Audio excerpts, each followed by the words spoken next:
All right. Your next homework assignment is due on Monday. That homework has 2 problems, and we'll be looking at examples today that cover both of those. Homework number 1 you've already submitted. I don't have a grader for this class, and so what I am planning to do, so that you have a clear idea on how you did on the assignment, I'm planning to upload the solutions to the homework to Blackboard so that you can look at those. Just because I'm not going to be able to provide the same level of detail as I would prefer if a grader was available. So it'll really be on your shoulders to compare what you did on the homework assignment to the solution. My scoring, sometimes I'll get in there and really score in a detailed way and look at everything that you've done. And in other cases, I'm just going to be doing kind of a full credit, no credit based on whether you attempted the problem. So any questions about that? Okay, so today we're going to be talking about different methods for calculating the time of concentration. And then also we're going to go through a couple of methods for solving the rational method, both using a spreadsheet and also using Stormcat.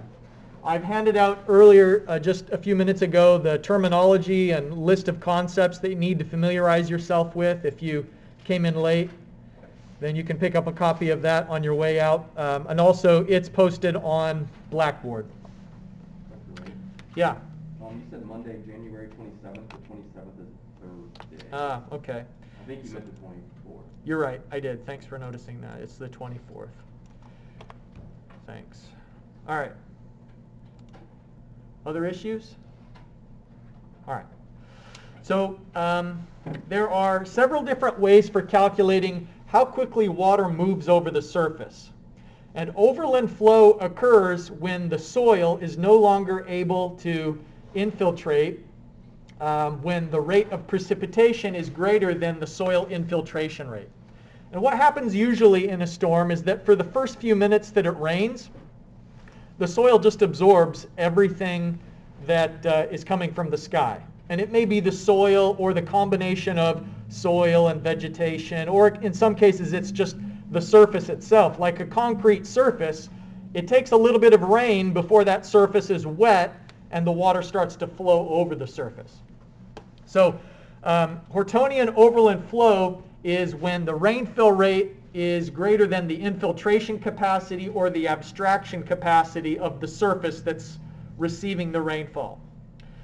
And so there's a series of empirical formulas that are, we'll look at them in order of most sophistication and accuracy towards the least sophisticated but easier to use.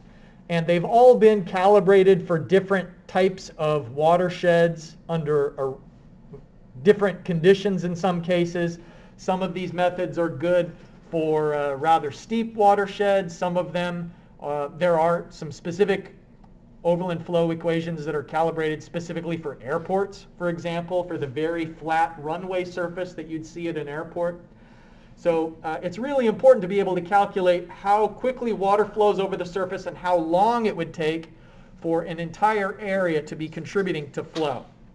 So the kinematic wave method is the most sophisticated of the approaches that we're going to look at this semester. And what makes it so fancy, so to speak, is that it's taking into account all of the variables that would have an impact on how quickly water is moving towards a point of concentration. So if you think about a watershed, it would be some area where all of the flow is going to a central point. So all of the rainfall, and the boundary of this maybe is like a hill ridge. The boundary of a watershed could be a curb and gutter network, but there's just some outer boundary. We want to know how long does it take for all of the flow in the watershed to make it and begin contributing to flow at a single point. So the kinematic wave equation, if we look at the variables that are in that formula, N is the friction factor. And I think it's probably obvious that a rough surface is going to slow down the flow and the movement of water over the surface compared to if it's relatively smooth. And so that would be one of the things that we'd want to account for. And a kinematic wave equation gives you the option of a huge range of surfaces where we have n values. And n values, that's a Manning's equation, roughness factor, and there's just loads and loads of surfaces that have been characterized for their Manning's n. L is the length of travel. So it would be the distance, for example, from the furthest point in the watershed towards the outlet. And typically, kinematic wave is restricted to distances of about 100 meters or less.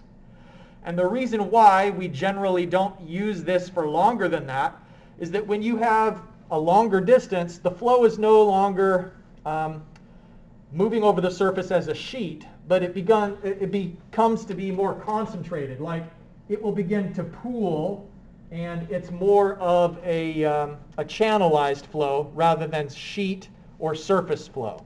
So that's why there's a distance limitation. But L would be the length. And clearly, if you want to find out how long it takes for travel, the distance of travel is an important parameter.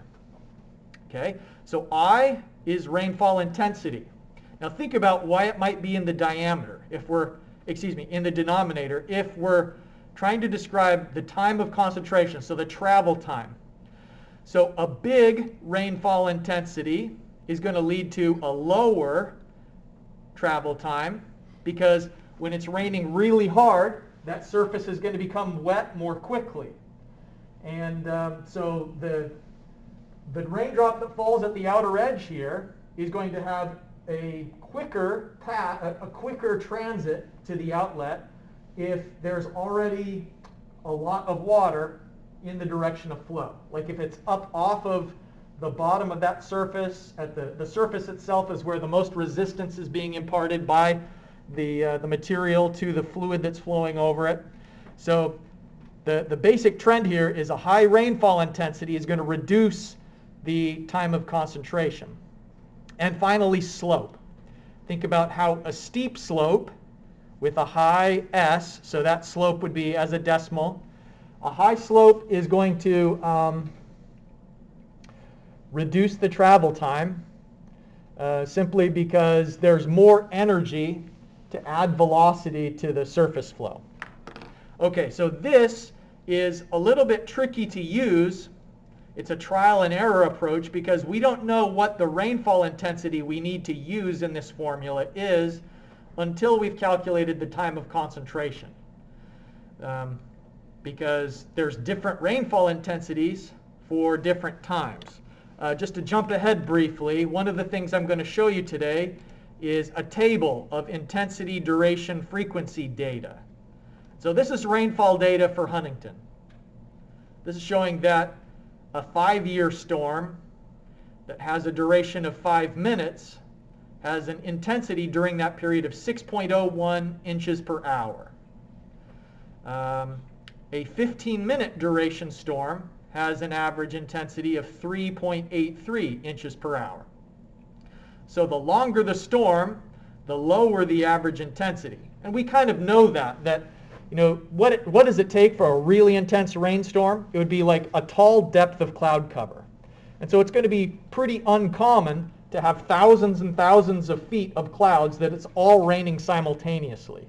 It's more common to have a relatively thin layer of clouds that's causing precipitation. So it's only going to be for a brief moment that you'd have that statistical anomaly of a really high column of clouds that's precipitating all at once. And so these bursts of high-intensity storms don't last very long. So why does this matter for the time of concentration? You don't know which rainfall intensity to use until you know the duration of the storm. And so if we go back to this formula, I depends on T sub C, and T sub C depends on I. So you kind of have to begin by guessing a time of concentration to use an intensity. Then you would calculate the T sub C, then you would update your intensity, calculate a new T sub C. So it's an iterative process to use kinematic wave, but it is the most accurate because of all of these different factors that are each individually characterized. The other formulas we're going to look at sometimes lump these things together, so we don't have as much precision. We can't adjust each of the parameters individually. Any questions so far about what time of concentration is, or kinematic wave specifically? Okay, so here are some n values that would go into the kinematic wave equation. This comes from our textbook, but there's lots of different references on government websites, technical manuals where n values have been characterized for surface flow. So this is n values for overland flow. Sometimes there would be different n values if we're talking about channelized flow or flow through a pipe. Okay, so the first one we saw was kinematic wave. It's the most accurate and the most inconvenient to use. Down the chain a little less accurate, a little bit easier to use is the NRCS equation for time of concentration. And it has some of the same parameters as the last formula we looked at. Now this is clearly empirical. This is not a fundamental equation. Anytime you see like some coefficient in the front of 0.0288, I mean, that's just a curve fitting coefficient. And the same thing with these exponents to the 0.8 power, to the 0.4 power. It's just they did a lot of observations, and these were the exponents and coefficients that kind of got it all to fit together. But there's still going to be variance in the observed data when you try to predict it with a formula like this. But nevertheless, this is easier to use because we can just look up a precipitation value and we don't have to iterate back and forth between intensity, time of concentration, intensity, time of concentration. We can just do it one time, calculate, you're done. Because what it's using is the rainfall depth for a 2-year, 24-hour storm. So you're predicting the time of concentration in a watershed just based on, in that location, what is the rainfall depth for a 2-year, 24-hour storm. So it's not for the specific storm in question that you're dealing with. It's for kind of just like a more generalized storm. So that's one of the reasons why it's less accurate than kinematic wave is you're using this formula for estimating the time of concentration for like a 2-year storm, but you're putting in 24-hour storm data, and your storm duration may not be 24 hours.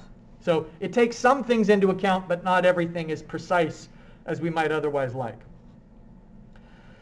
There is also an NRCS approach to shallow concentrated flow. They have kind of the obvious suggestion that to calculate the transit time for shallow concentrated flow, you just take the length that the water is traveling and divide that by the velocity that's observed.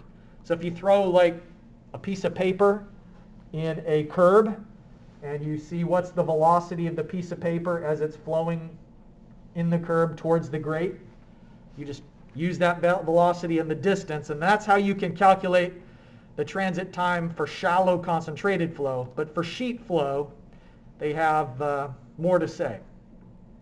Again, 100 meters is the suggested limit for sheet flow with the NRCS approach. All right, a little bit easier, the Curpitch equation, and it only has 2 variables, the length of travel and the slope. And then they have these correction factors. They suggest that if it was for flow in a grassy surface, then you'd double it, because this has been developed, this formula has been developed for well-defined channels, bare earth overland flow, or flow and mode channels. So it's trying to, with one formula, cover several different scenarios, and they have these correction factors depending on what it's described to be. So it's not as accurate. If you think it's not accounting for the n value, the roughness factor is just, rather than being its own separate parameters, kind of lumped in with everything else. We don't have the rainfall intensity represented here. So maybe it would be useful if you don't have other data available or you're really in a hurry. That's the Curpitch equation.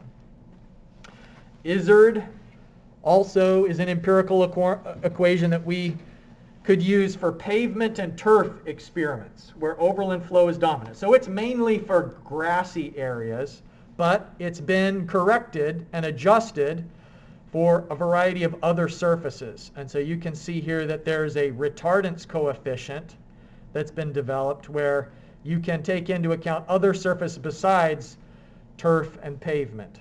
So these are all, I guess, pretty similar to what flat surfaces would be. But I'm going to give you a handout that shows each one of these equations being used in an example. Some semesters we go through the example and calculate it together, but I'm more interested in us spending time on the rational method examples today. So I'm just going to give you the solution to these different time of concentration equations. The last, I think this is the last one, the Kirby equation. Just another empirical formula. This one, the length is a little bit different. They suggest that the Kirby equation could be used for lengths up to 365 meters. And so that's more than 3 times longer than some of the others. But again, it's not very sophisticated because it's not taking into account the specific precipitation patterns for the storm in question. It does have some R values, which are a reflection of what the surface is, but no specific precipitation data goes into that. All right, so let me hand out this, which you can use the solution as you're doing your homework. Sometimes the tricky thing with empirical formulas is just knowing what units are supposed to go in.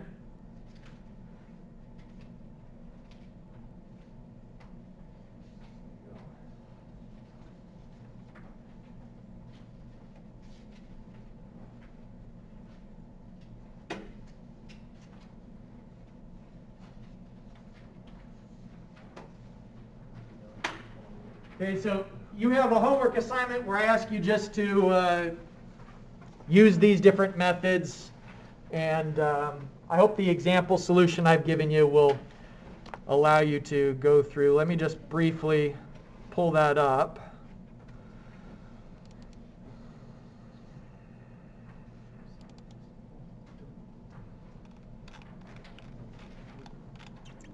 All right, here it is. Now, the thing is, in this example, a grassy area, the slope is defined. We're saying it's a 20-minute duration storm, and we have an effective rainfall rate. So this is kind of like compare and contrast. We're going to try and use all of these formulas for the same area.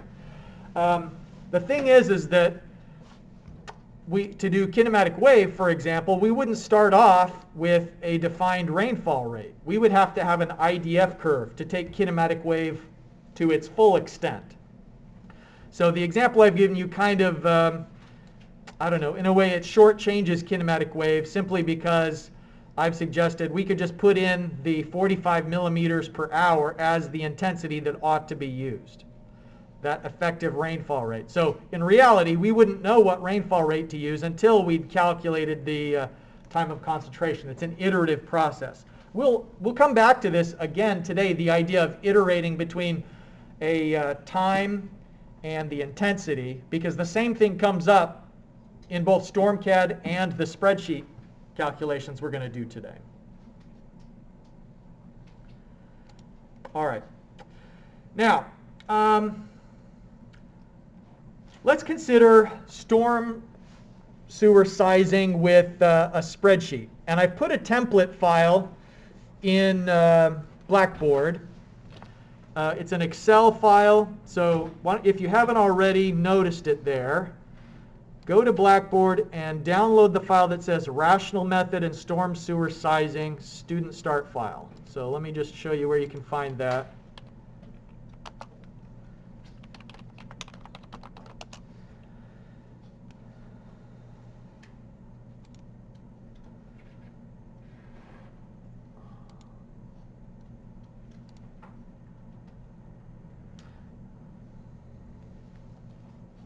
Wrong class. Okay, down at the bottom, see the rational method and storm sewer sizing? Save that because we're going to use it to practice using the rational method, Q equals CIA, to figure out how big do the pipes need to be to carry stormwater runoff. So let me walk you through this network and system that's depicted on the screen. It's two different catchments, and the runoff from each of the catchments is each going into a single catch basin. So, for example, this first area is 1.5 acres. The time of concentration would have been calculated with one of the methods we just talked about, and it's known to be 10 minutes.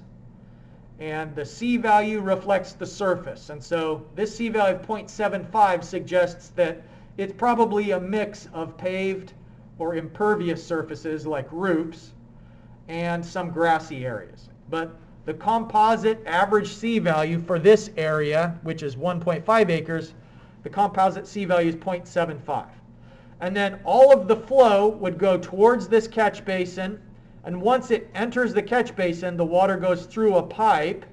Pipe A, we can see the length of the pipe, its slope, and pipe A terminates at a catch basin manhole combination, like two pipes coming together at a junction, and it's also receiving flow from the surface at that same junction.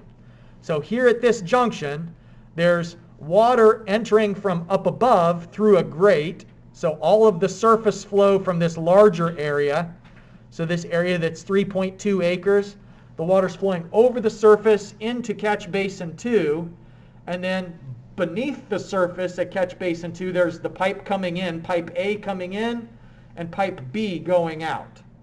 And then pipe B is going towards this outfall. OF1 is just, it's where a pipe is going into a river or stream or lake. It's just a discharge location. And so the length of pipe B is known, as is its slope.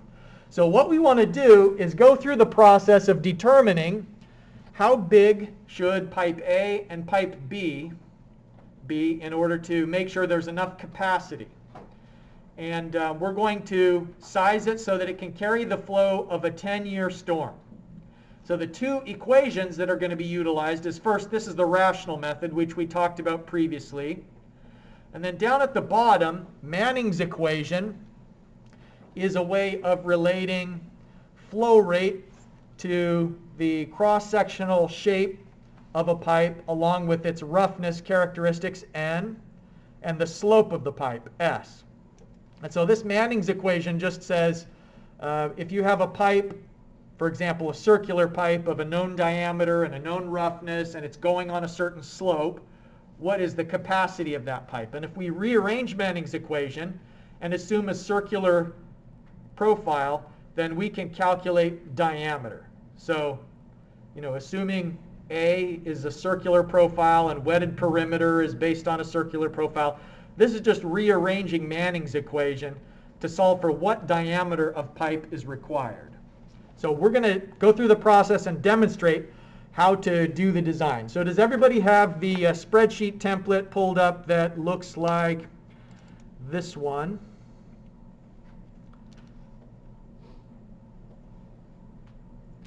Everybody have this one up?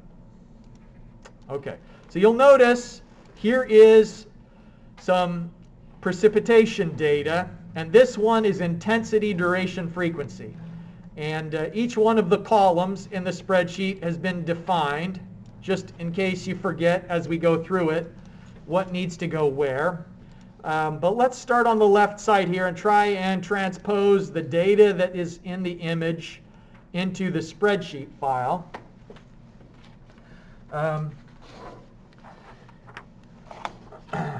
Okay, starting with the pipe name. We have pipe A and pipe B, and you can follow along entering this same stuff in as I do.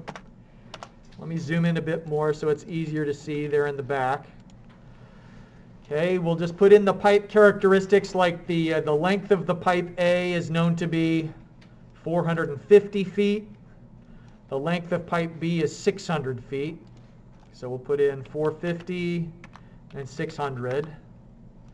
Okay, the slope for each of the pipes needs to be defined, so it's 0.01 and 0.004. Okay, so we've got the slope of the pipe. Now, this upstream and downstream junction is just like the names, so we can keep track of what is pipe A. So it was catch basin 1 is on the upstream side of pipe A. Catch basin 2 is at the downstream junction of pipe A. And pipe B goes from catch basin 2 to outfall 1. So let me put in those labels. So we're putting these labels in part so we can just mentally keep track of this model, like what's the in and the out of each pipe. Okay, now we need to define the watershed characteristics, the areas and the C values. Okay, so area for this first watershed is 1.5 acres, and it's a 0.75 C value. And the second one is 3.2 and 0.55. So let me put in the area and C value for both of them. 1.5 acres with a C value of 0.75. And then the other was 3.2 acres and a C value of 0.55. Any questions so far on what we're doing with this spreadsheet template? Okay, C times A is straightforward enough. Here we're going to set up an equation. So equals the C value multiplied by A.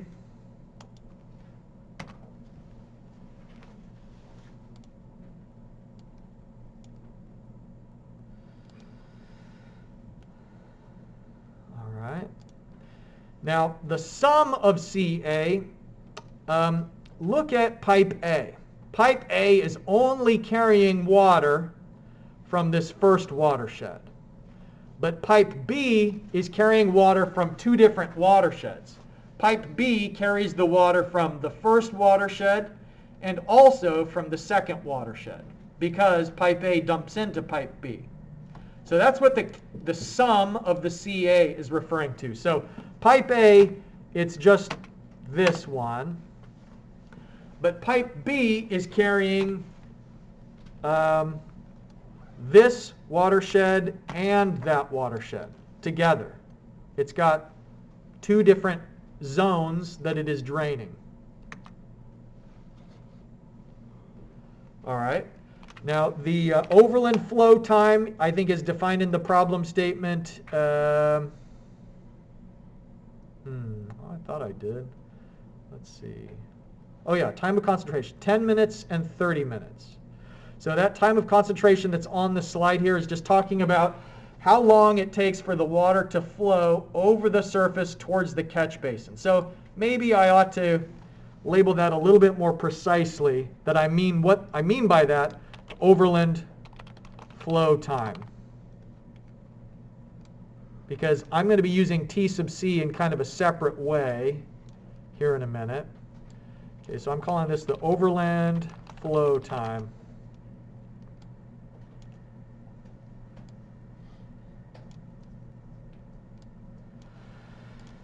"10 minutes and 30 minutes. All right, so 10 for the first watershed and 30 minutes was the flow time over the surface for the second watershed. We can't yet calculate the cumulative upstream travel time for pipe B, but for pipe A, there's no other pipes that are upstream of it.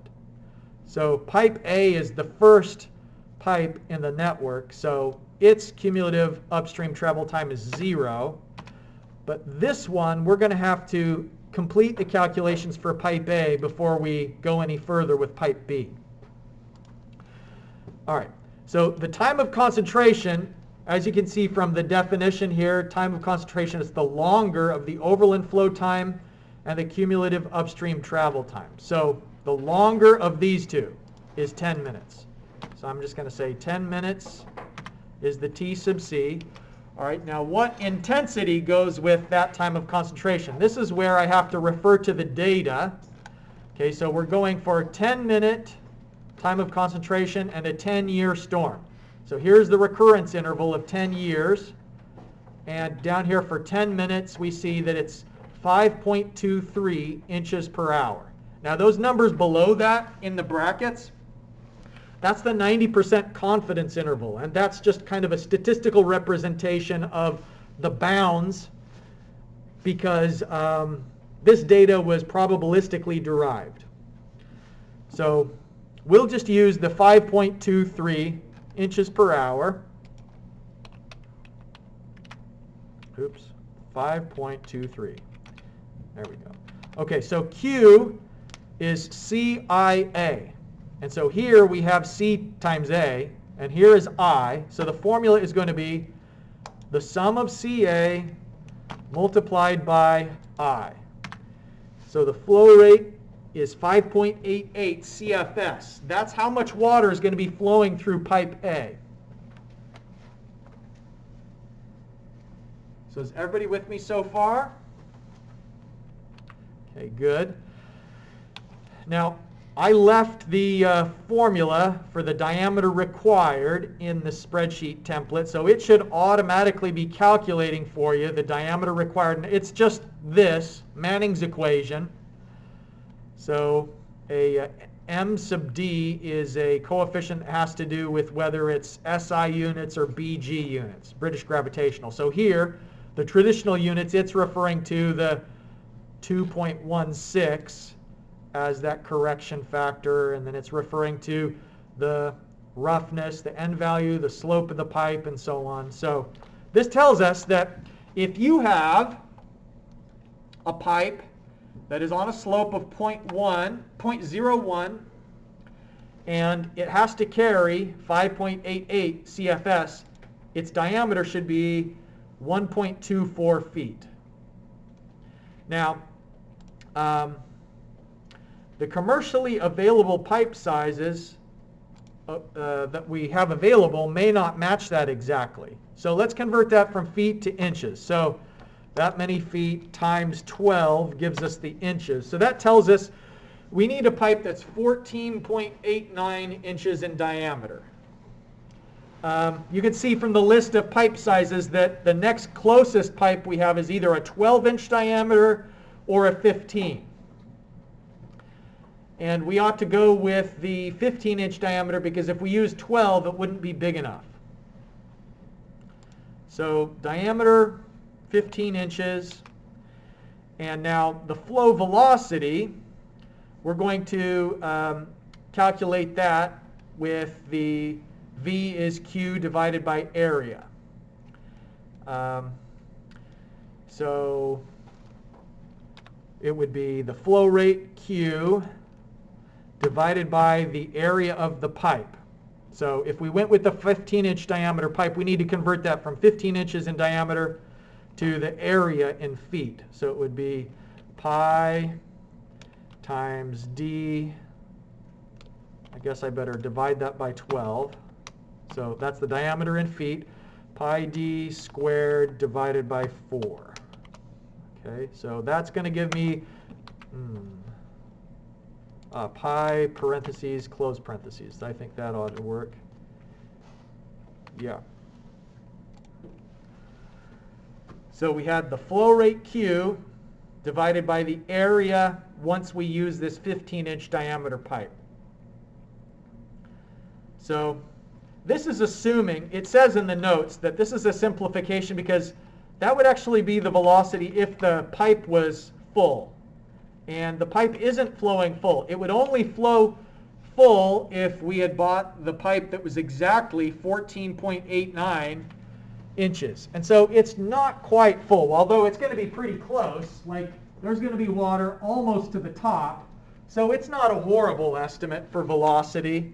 But when we go through and solve the same example on Stormcat, we're going to see that there's a slight difference. And it's because of the variation in velocity. Okay, now the last thing that we have to add to this spreadsheet is the flow time. And so the flow time is the distance that has to be traveled, 450 feet divided by the flow velocity. The flow velocity, now that would give us seconds. You can see it's 93.86 seconds, and so then we have to divide by 60 to get the flow time in minutes. So length divided by velocity divided by 60 will give you the flow time in minutes. Now that we have this time, we can add that to the cumulative upstream travel time for pipe B. Because what this cumulative upstream travel time column is asking is, how long does it take for the water that gets into pipe B from pipe A to arrive there? It takes the 10 minutes of travel time plus the 1.5 minute of transit time. So that's going to be the sum of overland flow time for the upstream area and the flow time.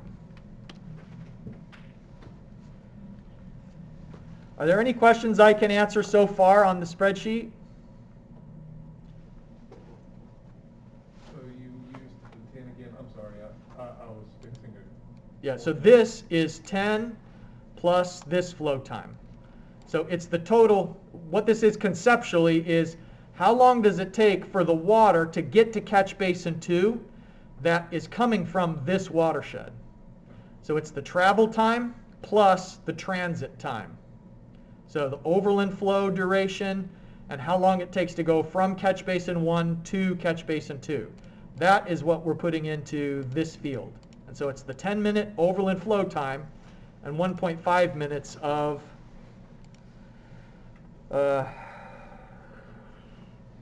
duration through the pipe. Now, time of concentration, it says in the instructions here, it's the longer of the two. So the time of concentration that we're going to use is the longer of the overland flow. So it's 30 minutes, and then we need to find the intensity that goes along with 30 minutes. So down here we've got our 10-year storm, 30-minute duration, 2.98 inches per hour. So here we've got a different intensity.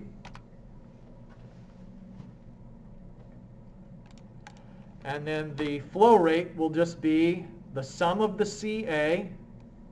So remember, this sum of the CA for pipe B, it's got flow going through it from both watersheds. And so that's why the sum of the CA is so much larger than the other pipe was, and larger than just that watershed only that's contributing directly to pipe B. So it's the sum of the CA times the intensity.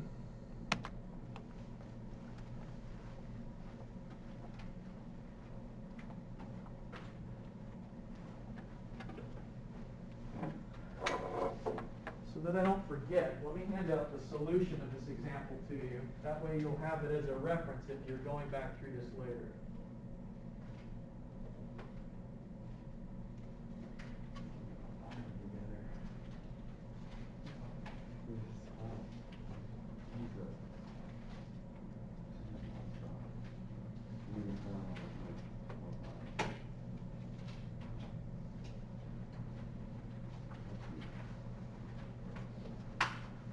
Okay, so we've got the diameter that's required in feet, and we multiply that by 12 and get how many inches is required. Then you go to the next largest pipe size. So if it says we need 20.39 inches, the best we can do is 24. Maybe you can find someone who has a 20-inch. Or the 20-inch would be too small, but maybe you could find a place that has a 22, conceivably, or could be ordered. It's always best to get as close to this required size, but over, not under. Okay, so then the flow velocity, we can drag the formula down for that. Just want to make sure there's nothing I need to anchor. 04. No, I don't think so. And then finally, the flow time through that pipe. It's a lot longer for the second pipe because the second pipe was pretty flat. It had a slope of 0.4% instead of a slope of 1%. So we've got longer transit time. So this is how we could size the pipes. We've gone through the process of figuring out the required diameter. And so for the homework assignment you need to turn in on Monday, I'd like you to do these calculations by hand, not with Excel. I think in the homework it specifically says to do it by hand. Later on you can use Excel to solve these, but I think the one time that you do it for a homework assignment, it's more valuable to have the solution done manually. You can check it with Excel if you want. Any questions about the spreadsheet before we move on to Stormcat? Can you go back to the flow for pipe B? So the QP. This? Yeah. So you'd use the sum of the CA. So the contributing area for pipe B, remember the thing that's different about pipe B is it's getting water from both basins. It's getting the water from this basin and this basin. The water that's coming from the first basin got there via the pipe. The water from the second basin got there over the surface and into the catch basin. So that's why here the formula is using this much larger sum of the CA. You're welcome. All right, so let's see. I've installed Stormcat on this computer, and if it doesn't work, I brought my laptop down so that I can start that up. I guess I'll probably need to log in with the connection client, otherwise it's not going to work.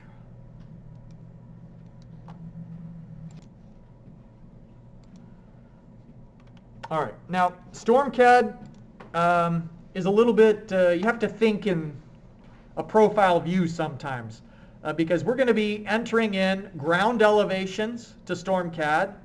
We're going to be entering in the elevation of the bottom of a catch basin. So the catch basin is at the surface. That's like a metal grate that allows water to enter. And then down here at the bottom is like a concrete manhole where the pipes are connecting in and out. So we have to define the bottom of the catch basin, the top of the catch basin, conduit diameters, and we define the slope of pipes by the elevation of where they tie into. There's a place in Stormcat where you also can pick out the crown elevations, and that's just talking about the top of the pipe. So that's the crown of the pipe. So for instance, if you have a pipe matching into the bottom of a catch basin where the invert is 96 feet and it's a 1 foot diameter pipe, then the crown would be at 97 feet. Okay, so that just kind of prelude about some of these geometry parameters we have to keep track of. We're going to do the same example we just did with the spreadsheet on Stormcat. So I'm going to show you how to draw the network, define some of the characteristics like how to put in the elevations and the pipe diameter and so on. And it's using the same things that our spreadsheet method did. It's using the rational method to calculate the flow rate. It's using Manning's equation to calculate the diameter. The only difference of what Stormcat is doing that's more sophisticated than what we did in the spreadsheet is it's not assuming the pipe is full. It's calculating the flow velocity with the actual relationship that will exist with a partly full pipe. And that's a nice improvement. It gives us more accuracy that way. So we're going to look at this same network and how we could set it up in Stormcat. So if you have Stormcat turned on, we're going to create a new project here at the top. This white paper, we'll create a new project, and it may ask us if we want to do tracking, and we can say no to that if it gives us the option of this change tracking. Okay, whatever. Do we want to track changes? No. All right, so what we need to do is draw a representation of our network, and we could draw it scaled, but we're just going to draw it in a schematic way. And so this layout button, once you click on the layout button and then right click, it changes. We want to have a catch basin. So where it was circular before, now it's square. So manhole was the default. If you right click with your mouse to catch basin, we want to have 1, 2 catch basins, and then right click again at an outfall, and then escape. So here is our network that we're trying to represent if we have catch basin 1, catch basin 2, an outfall. So you can see that there's 2 pipes, 2 catch basins, and an outfall. So in case you missed that, let me just show you one more time what I did. See if I can select these and delete them.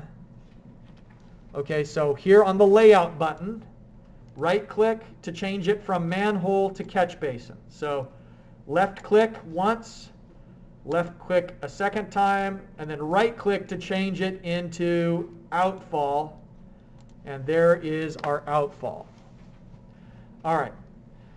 So we just got 1 minute remaining. I'm going to show you the flex tables. So here is a button where if you click on the arrow that's down, you can see that there's flex tables for conduits, catch basins, and so on.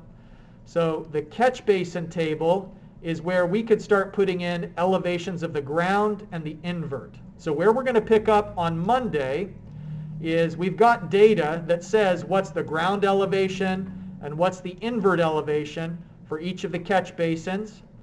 And that is what's going to define the slope of the pipe. We're going to have to put in the pipe length. So we'll continue this same example on Monday.